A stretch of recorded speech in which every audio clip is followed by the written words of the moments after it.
Hello everybody and welcome back to another video on the channel. Just about a month ago, I spent a little bit of time talking about the current state of Red Dead Online. And from that video, at the end I concluded that right now it is not in a very good state. Some of the current issues in the game that I mentioned in the previous video included something along the lines of players are too rich, there just isn't enough things to buy, there is a severe lack of content and players are going through the existing content very quickly and easily. Even though this can't really be avoided, there is toxic behavior, quite a few hackers and modders. But how about, for once, I don't actually talk about the negatives of Red Dead Online, but the positives, such as what is the best content inside of Red Dead Online. Because even though, let's face it, there are many improvements to be made, some of the content still bangs to this day. So it wouldn't be fair to not mention them and to not talk about them, as they are quite worthwhile to play. But just before I get into the video, I wanted to announce a giveaway that I will be doing on this channel, where the first 1000 subscribers will be entered into a giveaway to win a £10 gift card for Xbox, PS4 or Steam, depending on your preferred platform. So just simply subscribe to have a good chance at winning this prize. Once the channel hits the sub goal, the winner will be announced via YouTube community post. Best of luck. Getting straight back into the video, the first thing I wanted to talk about were the online story missions. In a nutshell, these story missions are narrative driven missions that follow the story of your character, the one you created at the beginning of Red Dead, and can be played solo or with a posse. Also, these missions typically involve interacting with various characters and completing tasks in order to progress through the story.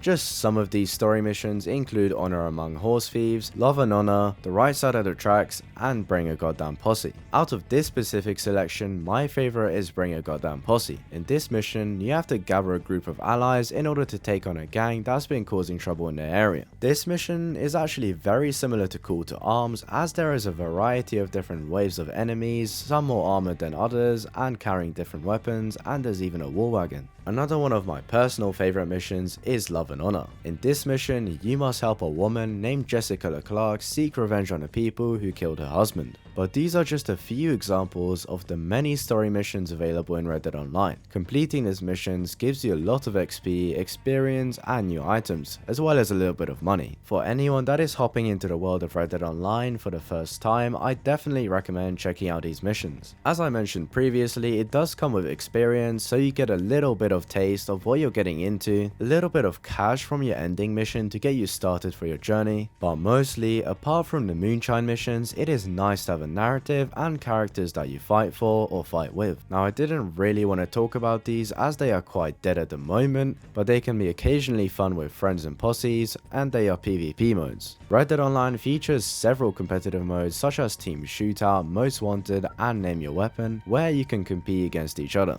Now, the good thing with these PvP modes is that they can be quite fun and they are a very good way to test out your new weapons and healables and whatnot, but ever since they were released, there were a lot of times where they were just very impossible to get into. This is because there simply is not enough players searching for these type of game modes, and as a result of this, it can be quite difficult to get a full lobby. But moving aside from PvP modes, one thing that I've always found fun to go back into even nowadays is bounty hunting. Now, even the normal bounty hunting can be quite interesting and it pays gold, which is always a bonus. So a lot of the times, if I'm at a post office or a major town, I find myself at the bounty board quite easily. It's a great way to make a buck or two, get some gold and complete daily challenges while maybe have some moonshine cooking up or trader materials. But regular old bounty hunting isn't the thing I'm very interested in. It's more so the legendary bounties. In terms of legendary bounties, they actually came out with one of the first updates in Red Dead Online, which was the Frontier Pursuits. In total, 10 of them released, 1 a week for 10 weeks, and then 3 with Prestigious Bounty Hunter, 3 a week for 3 weeks. I remember that one of the legendary bounties that came out was Red Ben Clemson, which I banged out a lot by myself and with friends in a posse.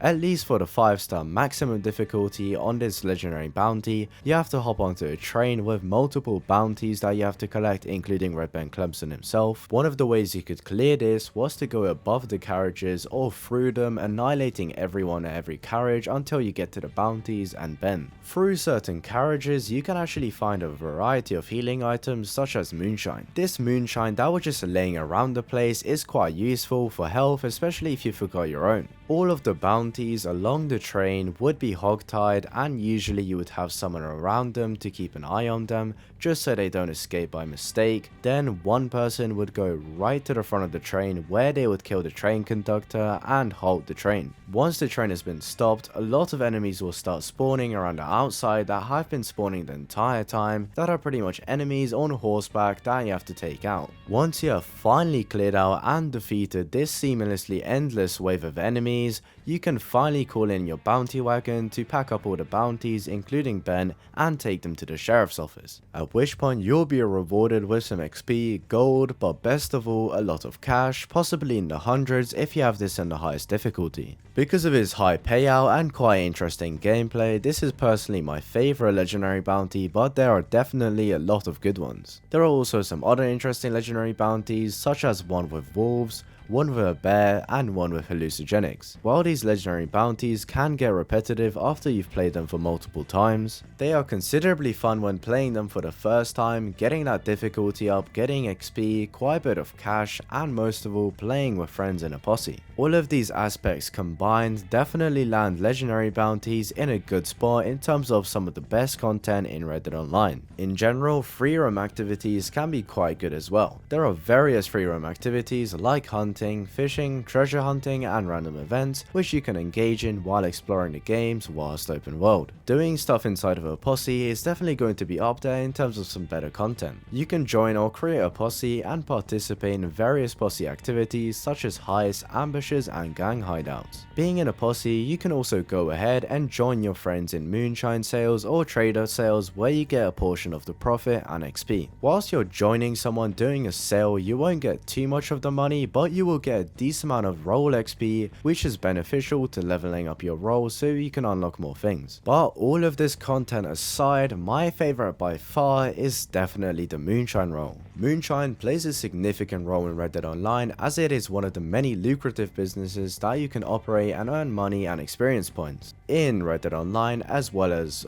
real life, moonshining is a trade that involves the production and distribution of illegal liquor, and you can start your own moonshining operation by purchasing a moonshine shack from Maggie, as well as having to get a hold of your cook, Marcel. Once you have acquired your moonshine shack, you can begin production and selling of your own moonshine. You can choose from a variety of recipes and ingredients to create different types of moonshine, each with its own unique flavor and effects and wanted by different types of buyers who will pay different prices. However, the production process is definitely not without its challenges. You must avoid detection from the law and fend off rival gangs who may try and steal your stock. But as well as producing the moonshine, you can undertake special missions and storylines that revolve around moonshining. While there isn't many of these missions, I think they are quite entertaining and high quality and my favorite part of the role. Here is my list of my favorite content in Red Dead Online, which I think is the best. However, ultimately the best content in Red Dead Online depends on your personal preferences and your playstyle.